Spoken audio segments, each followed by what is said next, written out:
On road maps, it's called Lawrence County Road 552, located in south central Lawrence County, right off of Stranger's Home Road. To older folks around here, it's called the Military Road, but it's not because it was used in the Civil War, which, by the way, is true, but because it was originally an Indian trail, later developed by the U.S. Cavalry as America began its movement westward. This road is actually a fork of the old Southwest Trail, but it runs on the eastern side of Black River.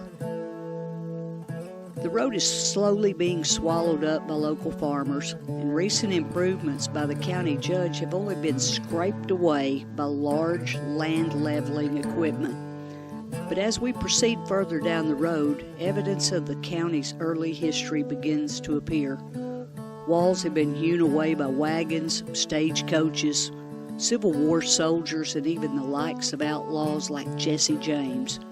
History speaks to us here, but history is in danger of being wiped away by farm operations.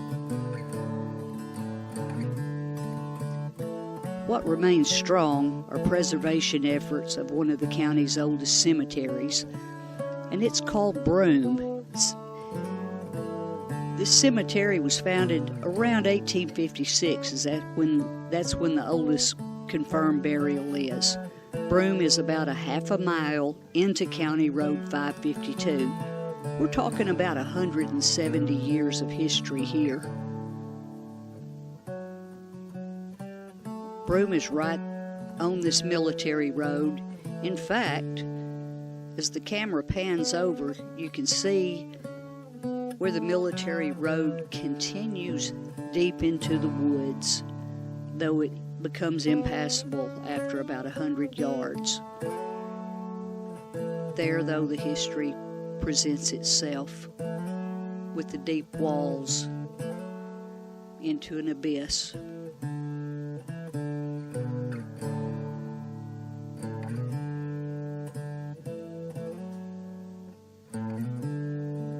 Broom Cemetery, which is approximately 2.5 acres, has 208 confirmed burials at this time. And did you know there are 169 tombstones on this site? All but a handful of these stones have been restored. Let's take the next 15 minutes or so to look at some of these stones and their history.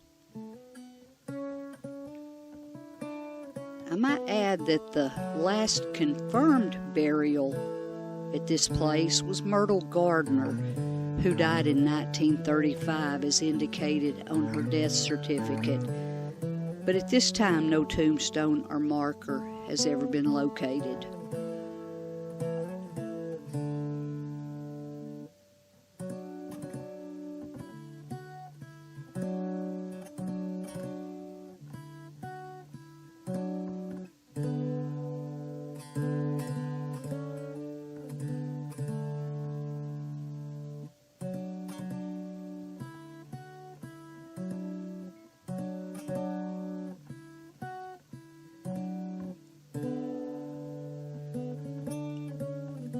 Here's a broken tombstone when preservation efforts began. And the second picture shows the stone after it has been restored.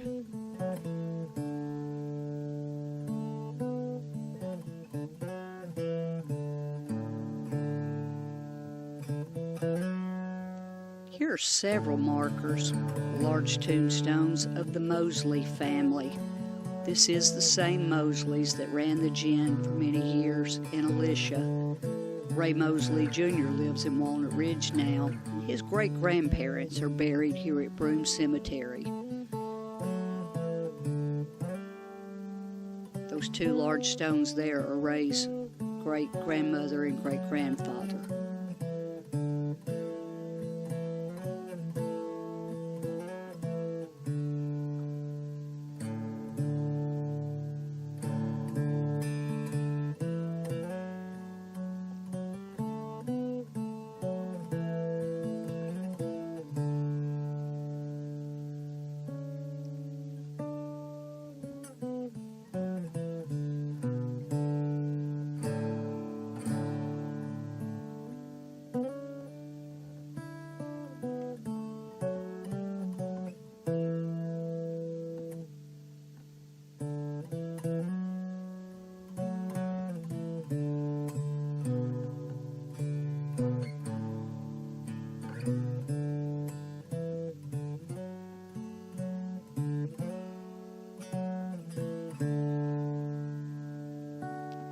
Remember that I mentioned the oldest grave is 1856? Well, here it is. It's that of William Tiffey. His stone is in remarkably good shape to be 169 years old at the time of this recording. There's a little mold that's still being cleaned on his stone. His wife Marjorie, who died a couple of years later, also has a beautiful stone in wonderful shape. This stone of Eliza Childers Brewer, it's seen its better days, and there's still pieces to try to be located.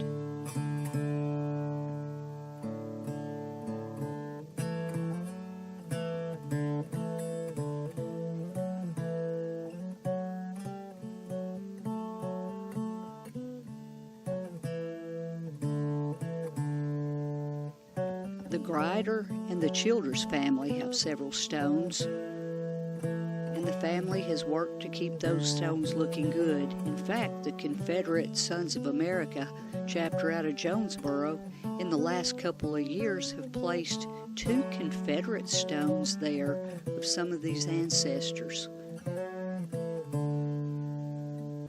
This was a welcome sight, even though that was a tragic time in America's history.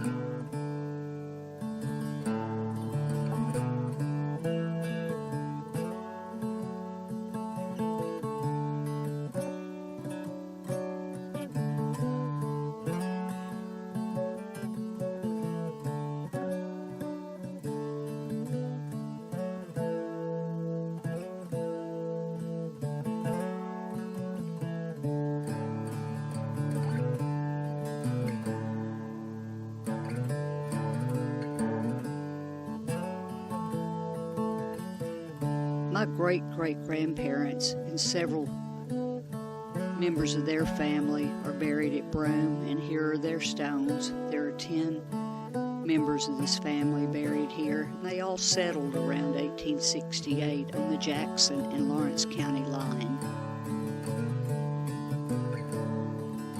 At that time, Broom was the closest community around. Here's just a couple of pictures of restoration efforts that I've made on a few of these stones.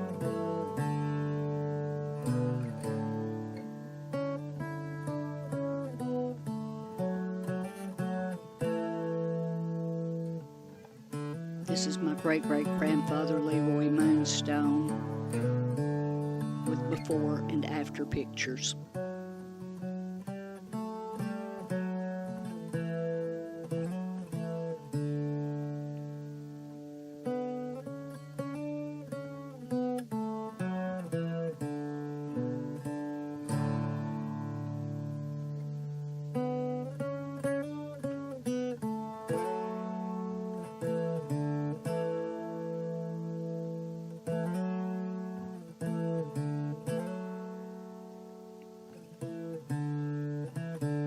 There are large sections of the cemetery where there are no tombstones present. You can tell that graves are probably there due to sunken areas that are easily visible. Other areas I'm still working on, and who knows, there may be more tombstones uncovered, because it only takes a couple of seasons of fallen leaves to cover up a broken tombstone.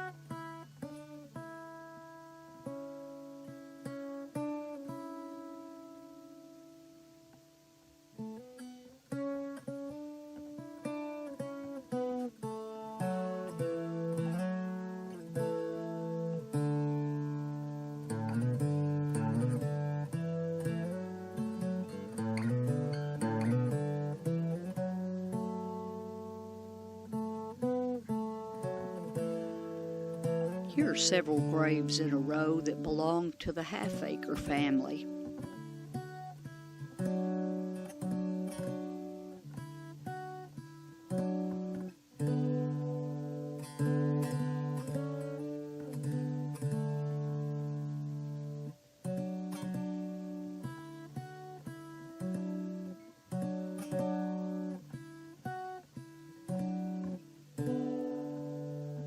This is one of the larger tombstones in Broom Cemetery.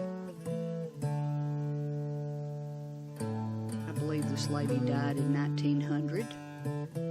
The stone is in very good shape.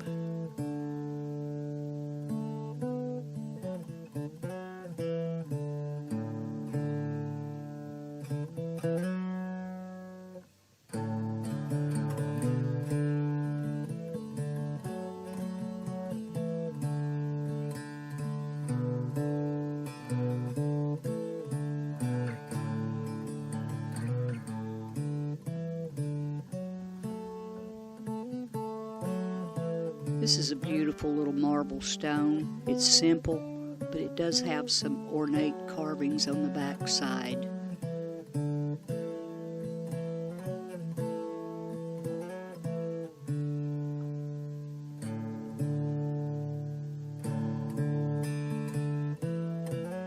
As the camera zooms in, it shows a fenced-in area that has two graves, an unmarked grave and then a large stone belonging to Gus Carter. It's probably the largest stone in Broom Cemetery, and I have yet to reset it.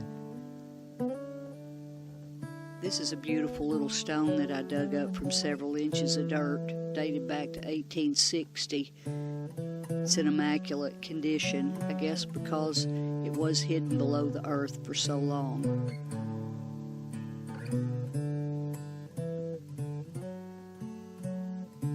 Many of the stones that I have been able to uncover have been covered up since the 1950s.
I love this simple double stone here of two children. It's evidence of how hard it was to survive at that time. A simple cold that developed into pneumonia could easily kill an individual. This is a stone from the Schwegman family. There are several members buried here who came to the area in the late 1800s, and one of their family members later founded Schwegman Office Equipment that had several stores in the area. These stones are the Rowlett family. They settled on the northern tip of Jackson County, with Broom being the closest community at the time, and several members of their family are buried there. There's some newer stones that one of the grandsons replaced several years ago from the other stones that had deteriorated badly.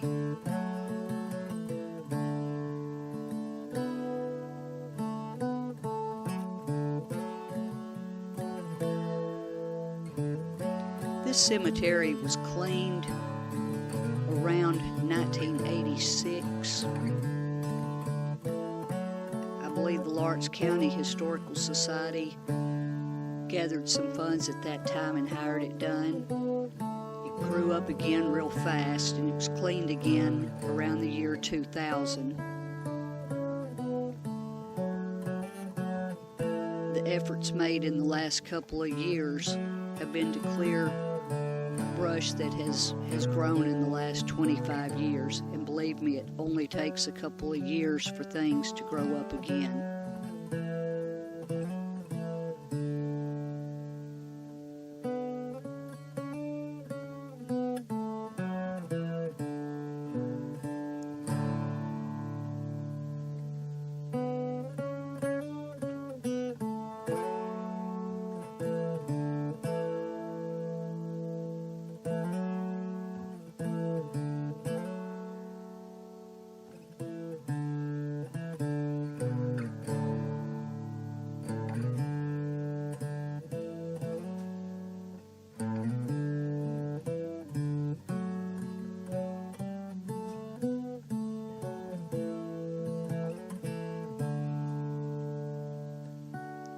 remember that in this large area, you're looking at 169 tombstones.